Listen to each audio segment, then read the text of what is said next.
پیشانی اور ناک زمین تک جھکانا ہو تو صرف ایک ہی بات کہنا پڑتا ہے، اللہ اکبر۔ اس جملے کے علاوہ کسی امام کو لاؤ مسجد میں کسی امام کو لاؤ اور امام سے کہو اپنے باپ کا نام لے اور جھکا کر دکھا، کوئی قوم ہے نہ رکوع میں جائے گی نہ سجدے میں جائے گی۔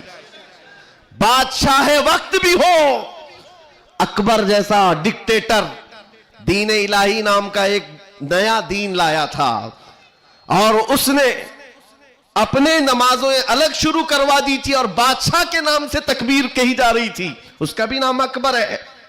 میرے عزیزو، وقت کا بڑا بادشاہ اپنے نام سے جب جھکانا چاہا، وقت کا مجدد الفسانی فاروقی سرہندی کھڑے ہو جاتے ہیں اور کہتے ہیں یہ پیشانی صرف اور صرف اللہ کے نام سے جھک سکتی ہے۔ کوئی بادشاہ اپنے نام سے تمہیں جھکا سکتا ہے؟ ہاں، لیکن ایک کسان کا بچہ حافظ قرآن ہو، امام بن جائے اور اللہ کا نام لے لے، پیچھے کھڑا ہوا ہر امیر غریب سجدے میں چلا جاتا۔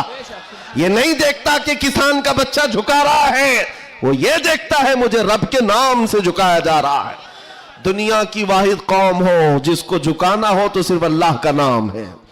اس نام کے علاوہ کبھی تمہاری پیشانی کبھی کسی کے سامنے اور کسی کے نام سے بھی ہاں پیدا ہوئے تھے تب تمہارے کان میں پہلا جملہ اللہ اکبر تھا۔ جوانی میں ہر جگہ مسجدوں سے سنتے آئے، جس دن ہمارا انتقال ہوا جنازہ لا کر رکھا گیا امام کے سامنے، صفیں لگ چکی تھی، امام نے ہاتھ اٹھا کر تکبیر باندھی، کیا کہا پہلا جملہ؟ اللہ اکبر۔ ہم پیدا ہوئے تھے اللہ اکبر کہتے ہوئے، دنیا سے جا رہے ہیں اللہ اکبر کہتے ہوئے۔ یہ عقیدہ ہے مسلمان کا، پیدائش سے لے کر موت تک اگر کسی کو بڑا مانتا ہے تو صرف اللہ اکبر کہتا۔ اس کے علاوہ تاج اور تخت کی پوجا ہمارے یہاں نہیں ہوتی۔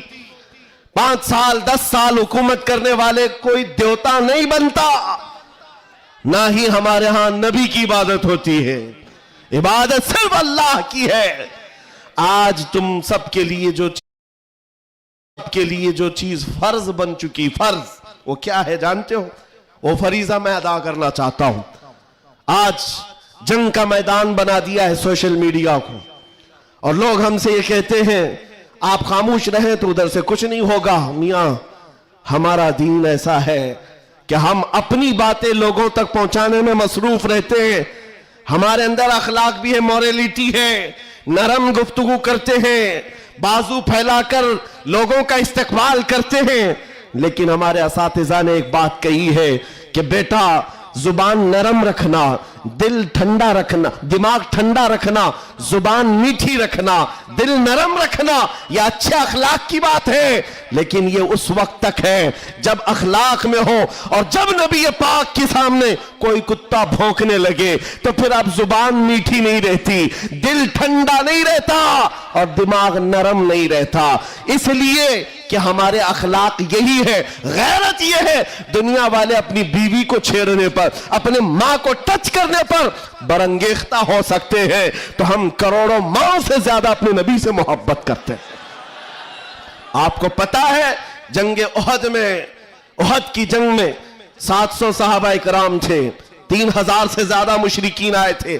یہ جنگ احد پہلے تو ایسا ہوا کہ صحابہ غالب آ گئے، ان کو مار کر بھگا دیا، میدان جنگ سے مشرکین بھاگتے رہے سامان چھوڑ کر، لیکن تھوڑی دیر کے بعد ہوا یہ کہ صحابہ اکرام مال غنیمت جمع کر رہے تھے، مشرکین پیچھے سے آ کر حملہ آور ہوئے۔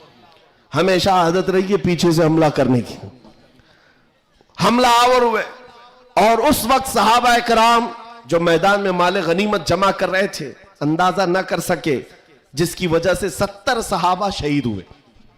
سنو میں کیا بات عرض کر رہا ہوں، جنگ تفصیل سے بیان کرنے کا وقت نہیں ہے۔ احد کی جنگ میں 70 صحابہ شہید ہوئے۔ یہ وہ جنگ ہے جس میں امیر حمزہ کا سینہ چاک کر کے کلیجہ چبایا گیا تھا۔ یہ وہی جنگ ہے جس میں حضرت عبداللہ بن جہش صحابی رسول کے جسم کے 80 ٹکڑے کر کے کافروں نے ہار بنا کر پہنے تھے۔ یہ وہی جنگ ہے جس میں انس بن نزیر صحابی ہے، ایک انگلی کے علاوہ ان کے پورے جسم کا کوئی گوشت باقی نہیں تھا۔ یہ وہ جنگ ہے جس میں سعد ابن ربی کے پیٹ کو پھاڑ کر انتڑیاں باہر نکال دی تھی۔ یہ ساری موب لنچنگ ہوئی ہے. اس جنگ کے میدان میں سب سے